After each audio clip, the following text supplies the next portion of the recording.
Hello everyone, how are you today? Welcome back to my class Sukhdev Patsaria Chemistry classes Gwalior for G, NEET and board exam preparation. Today we are going to discuss on lecture number 5. In this lecture we will discuss about selected numerical problems of chemical kinetics for G mains preparation. This lecture is very important for those students who are preparing for G or NEET with 12th class. So let's start without delay. What kindly request to you, please like, share and subscribe my channel. तो चलिए आज के lecture number 5 में मैं जो numerical लेके आपके लिए आया हूँ ये जी मेंस के एग्जाम के लिए मोस्ट इम्पोर्टेंट है। मैं इस सीरीज में सिलेक्टेड 100 न्यूमेरिकल्स कराने वाला हूँ इस टॉपिक में, और वो जी मेंस के एग्ज़ाम के लिए एकदम परफेक्ट हैं। उनके अलावा कोई भी क्वेश्चन नहीं आएगा, गारंटी। आप केवल इन 100 क्वेश्चंस को तैयार करिए। एवरी टॉपिक में आपका कैसा भी क्वेश्चन आगे वाले सालों में जो आएगा वो इन क्वेश्चन से रिलेटेड होगा और आप आसानी से इनको सॉल्व कर लेंगे। तो चलिए इस क्वेश्चन को देखते हैं, ये क्वेश्चन क्या है और इसे कैसे सॉल्व करेंगे। तो एक बार क्वेश्चन को पढ़ लेते हैं और फिर हम आगे बढ़ेंगे। The conductivity of a week acid HA of concentration 0.01 mole per liter is 2.0 into 10 to the power minus 5 Simon per centimeter. If lambda m of HA is equal to 190 Simon centimeter square per mole, the ionization constant Ka of HA is equal to ... answer दिया है 10 to the power minus 6। ये incomplete answer है, यहाँ पर हमें answer देना है round off to the nearest integer. Integer answer है जी मेंस 2021 में एक क्वेश्चन आ चुका है। तो हमें प्रीवियस ईयर के क्वेश्चन से मालूम पड़ता है क्वेश्चन का पैटर्न क्या होता है। हमें उन क्वेश्चन को सॉल्व करने से हमारा टॉपिक अपने आप क्लियर हो जाता है। तो इस क्वेश्चन का मैं थोड़ा सा मतलब आपको हिंदी में बता दूं। The conductivity of a weak acid, एक वीक एसिड जिसका नाम है HA बनाया, HA मान लिया गया है, एक वीक एसिड है, उसकी कंडक्टिविटी दी गई हुई है कितनी 2.0 into 10 to the power minus 5 siemens पर सेंटीमीटर। यानी एक वीक एसिड HA की कंडक्टिविटी दी गई है। उसके बाद उसका कंसंट्रेशन दिया गया है उस HA का जो वीक एसिड है 0.001 मोल पर लीटर। उसके बाद उसकी मोलर कंडक्टिविटी दी गई है 190 साइमन सेंटीमीटर स्क्वायर पर मोल। इतनी चीजें दी गई हैं और पूछ रहा है कि इस वीक एसिड का आयोनाइजेशन कांस्टेंट Ka क्या है। क्वेश्चन आपको समझ में आ गया होगा। इसमें आपकी जो वैल्यूज दी गई हैं उन पर तो हम अभी बात करेंगे, लेकिन सबसे पहले हमें किसी भी न्यूमेरिकल में ये देखना होता है कि हमें क्या फाइंड करना है, और वो फाइंड करने वाली चीज़ क्या है, आयोनाइजेशन कांस्टेंट Ka। जब हमें K निकालने के लिए फॉर्मूला यूज करेंगे तो न्यूमेरिकल अपने आप आपको आगे बढ़ने की सलाह देगा कि हमें क्या करना है। तो सबसे पहले मैं आपको कुछ गिवन वैल्यूज दे देता हूं, क्या क्या इसमें दिया गया है, इससे हमें पता लगेगा क्या चीज हमें फाइंड करना है। तो देखिए क्या क्या गिवन है इसमें। गिवन सबसे पहले वीक एसिड का कंसंट्रेशन दिया गया है, और कंसंट्रेशन को हम काय के रूप में रिप्रेजेंट करते हैं C। अब ये काय में दिया है मोल पर लीटर में, तो आप इस C को एम मान सकते हैं, यानी कैपिटल एम, मोलर सॉल्यूशन। तो ये हमारा कंसंट्रेशन हो जाएगा एम, कितना है 0.001, और इसकी यूनिट दी है मोल पर लीटर। बहुत ही सुंदर सवाल है, ध्यान से करिए। पहले हमें गिवन वैल्यूज पर ध्यान देना है, ये गिवन है। और क्या क्या गिवन दिया है इसमें, उसके बाद इसमें कंडक्टिविटी दी गई है।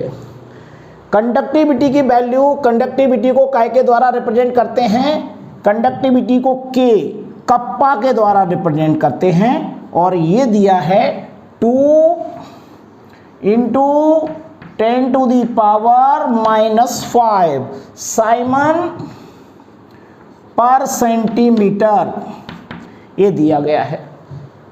कप्पा दिया गया है, यानी कंडक्टिविटी दी गई है। उसके बाद मोलर कंडक्टिविटी भी दी गई है, यानी lambda M 190 siemens centimetre square पर मोल, साइमन सेंटीमीटर स्क्वायर पर मोल, यानी मोलर कंडक्टिविटी। 3 वैल्यूज यहाँ पर हमें दी गई है। उसके अलावा हमें ये देखना है कि हमें फाइंड क्या करना है, आयोनाइजेशन कांस्टेंट के हमें फाइंड करना है। हमें ये निकालना है Ka हमें फाइंड करना है। ओके, इतना काम यहाँ पर हो गया। अब हम सिस्टमेटिक आगे आपको बताते हैं।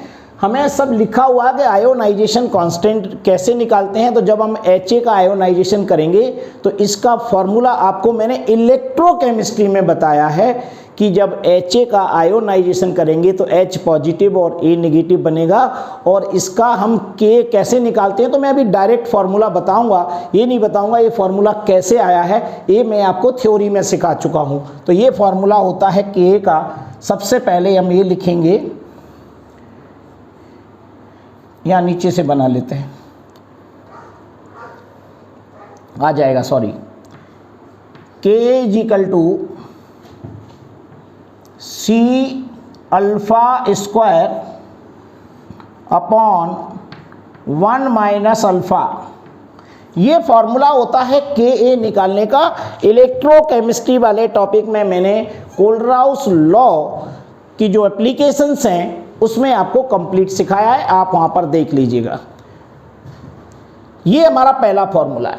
अब इस फॉर्मूले में हमारे पास अल्फा की वैल्यू नहीं है। देखो कंसंट्रेशन दिया हुआ है m, K निकल आएगा, लेकिन अल्फा की जरूरत पड़ेगी। अल्फा माने डिग्री ऑफ डिसोसिएशन, ये इसमें नहीं दिया है। इसके लिए हमें दूसरा फॉर्मूला यूज करना पड़ेगा। ये होगा फॉर्मूला नंबर 2, ये वाला, alpha = lambda m upon lambda m infinite, lambda m infinite. तो बात समझ में आई आपको कि लेमडा m इनफाइनिट दिया हुआ है और लेमडा हमें यहाँ पर निकालना पड़ेगा, तब हमारा अल्फा निकलेगा। तो इसका मतलब है एक फॉर्मूले की और ज़रूरत पड़ेगी। तो देखिए लेमडा m जो दिया है यहाँ पर, ये 0 लगाए, इसे इनफाइनिट मान लीजिए। ये 0 लगा के दिखाते हैं, इनफाइनिट मान लीजिए। तो ये लेमडा m इनफाइनिट हमारा दिया हुआ है और इसे हम फाइंड कर लेंगे। अब इसे फाइंड करने के लिए हमें एक और फॉर्मूला बनाना पड़ेगा, वो होगा लेमडा m यानी मोलर कंडक्टिविटी = ये होता है कप्पा इंटू 1000 अपॉन मोलर, यहाँ पर कंसंट्रेशन को m के रूप में दिया गया है। यानी 3 फॉर्मूले इसमें यूज करना पड़ेंगे आपको। फॉर्मूला नंबर 1, K निकालना है, C alpha square upon 1 - alpha. Alpha की वैल्यू सवाल में नहीं है। अल्फा निकालने के लिए lambda m upon lambda m infinite degree of dissociation करना है, जिसमें लेमडा m इनफाइनिट दिया हुआ है 190। लेमडा एम कैसे निकालेंगे? तीसरा फार्मूला लगेगा, lambda M is equal to kappa into 1000 upon M. M concentration है और के कप्पा है, कप्पा की वैल्यू दी गई है। तो हमें शुरुआत कहाँ से करना पड़ेगी? फॉर्मूले नंबर 3 से, तब जाके ऊपर की तरफ ये फार्मूला तैयार होगा। तो चलो पहले क्या करते हैं, नीचे वाला फार्मूला नंबर 3 में ये मैं एरो लगा रहा हूँ, इससे आपको दिखाई देगा। ये 3 फार्मूला अप्लाई करना है। तो चलो कप्पा की वैल्यू लिखेंगे, lambda M is equal to, kappa देखिए कितना दिया गया है, कप्पा है 2 into 10⁻⁻5 upon into 1000 upon M की वैल्यू कितनी दी है देख लीजिए। एम की वैल्यू एम दिया है 0.001, 0.001 ये कंसंट्रेशन दिया है। इसको यहाँ पर मल्टीप्लाई करेंगे तो ये आंसर आपका आने वाला है 20। ये आंसर आपको मिल गया। क्या निकल आया? ये लेमडा एम निकल आया। ये वाली वैल्यू आ गई हमारी, कितनी आ गई? 20। इस 20 वैल्यू को हम इस लेमडा में रख देंगे तो ये कितना होगा? चलो इसको सॉल्व कर लेते हैं। Is equal to lambda M कितना आ गया हमारा? 20 अपॉन लेमडा एम इनफाइनाइट दिया हुआ है 190। इसको सॉल्व करेंगे, 0 0 काट दीजिए तो क्या आ जाएगा? 2/19। इससे भी काम चल जाएगा। नहीं चलता है तो इसको भी सॉल्व कर देते हैं। ये आएगा हमारा, ये आएगा 0.105।